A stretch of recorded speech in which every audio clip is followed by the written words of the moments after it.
ওই যে কালকে রাতের বেলায় তোমাদেরকে আমি দেখালাম না যে বিপত্তারিণী মায়ের ডোর দিয়ে গেছে, সাথে প্রসাদ দিয়ে গেছে।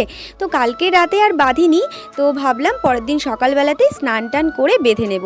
তো পরের দিন সকালবেলাতেই স্নান টান করে স্কুলে যাব বলে একেবারে রেডি হয়ে গেছি। তো তারপর এখন বসেছি, মায়ের প্রসাদটা একটু মুখে দিলাম, তো তারপর আর কি এই ডোরটা বেঁধে নেব, বোনের জন্য রয়েছে। তো তারপর ভাত টাত খেয়ে নিয়েছি, নেবার পর একটু আম খেয়ে বেরিয়ে পড়েছি স্কুলে যাওয়ার জন্য।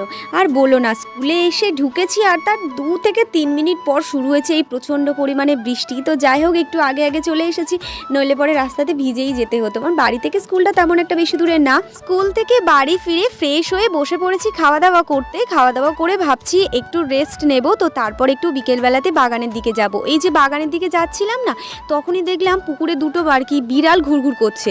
জানি না পুকুরে আর মাছ মরে আছে কিনা, দেখছি তো না, কিন্তু এই দেখো ও না একটা মাছ দেখতে পেয়েছে, এই দেখো ধরে, ওই যে ধরে ফেললো, কিন্তু ধরতে পারলো না।